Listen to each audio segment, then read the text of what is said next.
নিবনুৱাৰ কৰ্মসংস্থাপন ৰাজ্যৰ চৰকাৰে নিজৰ কৰ্মক্ষেত্ৰত নিয়োগ কৰি সমাধান কৰিব নোৱাৰে। 12 লাখ নিবনুৱাই যেতিয়া তৃতীয় শ্ৰেণীৰ চৰকাৰী চাকৰিৰ কাৰণে পৰীক্ষা দিব ওলাই আহে তেতিয়া আমি অনুভৱ কৰিব পাৰোঁ যে অসমত উদ্যোগীকৰণৰ কিমান প্ৰয়োজনীয়তা আছে।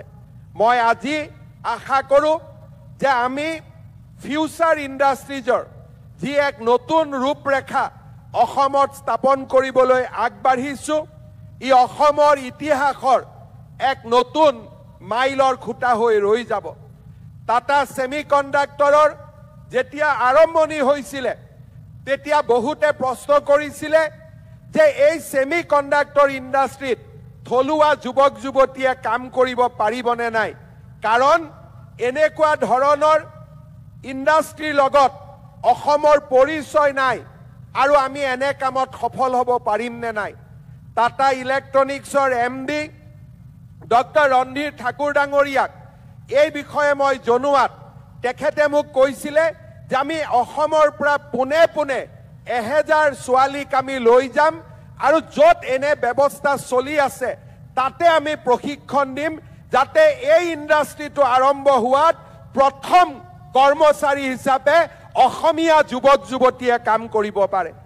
আজি আপোনালোকে আমাৰ সৰু ফিল্মটোত দেখিছিলে যে যিমান ছোৱালীয়ে ৱেলকাম টাটা টু আছাম বুলি কৈছে তেওঁলোকে হুচুৰত কাম কৰি আছে আৰু গোটেই কেইজনী অসমীয়া ছোৱালী আৰু যিদিনাখন এই জাগিৰোডত এই উদ্যোগ হ'ব তেওঁলোক অসমলৈ উভতি আহিব আৰু অসমত কৰ্ম উদ্যমিত এক নতুন যুৱ শক্তিৰ সৃষ্টিত তেওঁলোকে প্ৰেৰণাৰ স্ৰোত হিচাপে কাম কৰিব।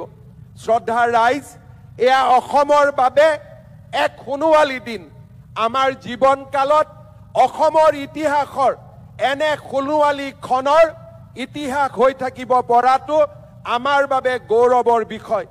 পৰম পিতাৰ নেদেখা জনৰ আশীৰ্বাদ নহ'লে, মহাপুৰুষ শ্ৰীমন্ত শংকৰদেৱৰ আশীৰ্বাদ নহ'লে আজি অসমে এনে এক সোণোৱালী ইতিহাসৰ সাক্ষী হ'ব নোৱাৰিলেহেঁতেন, আমিও এনে এক সোণোৱালী ইতিহাসৰ সাক্ষী হ'ব নোৱাৰিলোহেঁতেন।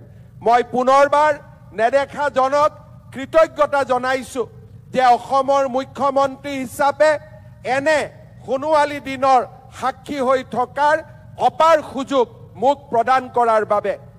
শ্ৰদ্ধাৰ ৰাইজ, এই মাটিত যেতিয়া হিন্দুস্তান পেপাৰ কৰ্পোৰেশ্যনৰ মিল বন্ধ হৈ গৈছিলে জাগিৰোডৰ লগতে সমগ্ৰ অসমবাসীৰ মাজত এক শোকৰ ছাৰ সৃষ্টি হৈছিল। মোৰ ৰাজনৈতিক জীৱনৰ এই দীৰ্ঘকালত মই এটাই শিকিছোঁ যে সৃষ্টি সংকটৰ পৰাই সম্ভৱ হয়। যেতিয়া মানুহৰ জীৱনত আটাইতকৈ দুখৰ দিনে দেখা দিয়ে সেই দুখৰ মাজতেই সুখৰ আৰম্ভণি হয়।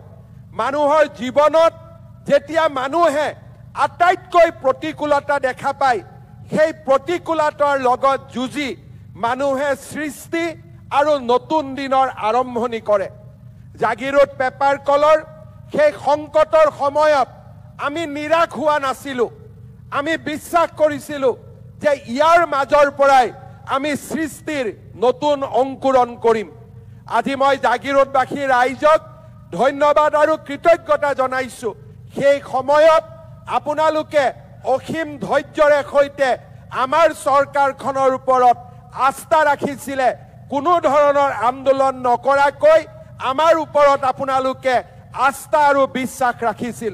আজি জাগিৰোডবাসী ৰাইজৰ চৰণ কমলত এই টাটা ছেমিকণ্ডাক্টৰ ইণ্ডাষ্ট্ৰিৰ শুভাৰম্ভণি কৰিবলৈ পাই মই গৌৰৱ অনুভৱ কৰিছোঁ আৰু জাগিৰোডবাসী ৰাইজক মই আকৌ এবাৰ ধন্যবাদ আৰু অভিনন্দন জনাইছোঁ। মন্ত্ৰী পীযুষ হাজৰিকা ডাঙৰীয়াৰ নিৰবিচ্ছিন্ন কৰ্ম সংস্কৃতিৰ প্ৰতি দায়বদ্ধতাৰ বাবে তেখেতক মই ধন্যবাদ জনাইছোঁ। অসম চৰকাৰৰ উদ্যোগ বিভাগৰ মন্ত্ৰী বিমল বৰা ডাঙৰীয়া, মুখ্য সচিব ৰবি কোটা ডাঙৰীয়াৰ অক্লান্ত প্ৰচেষ্টাৰ বাবেও আজিৰ দিনটোত তেখেতসকলক মই ধন্যবাদ জনাইছোঁ। অসমৰ সুসন্তান ৰঞ্জিত বৰঠাকুৰ ডাঙৰীয়াই এই প্ৰকল্পটোৰ ৰূপায়ণত অসম চৰকাৰক প্ৰথমৰ পৰাই যি সহায় আৰু সহযোগিতা আগবঢ়ালে তাৰ বাবেও মই তেখেতক কৃতজ্ঞতা জনাইছো। I want to conclude with one word. I want to assure on behalf of people of Assam to Sri Chandrasekharan ji that he will not get any trouble, any kind of difficulties in setting up of this industry. Entire people of Assam with us to support you in this endeavor. People of Assam always remain grateful for whatever Tata groups have done so far for us. But this is a unique opportunity. This is a unique gift. And I know for very sure that it would not have been possible without the kind of leadership and compassion of Sri N. Chandrasekharan ji. I want to thank on behalf of people of Assam once again.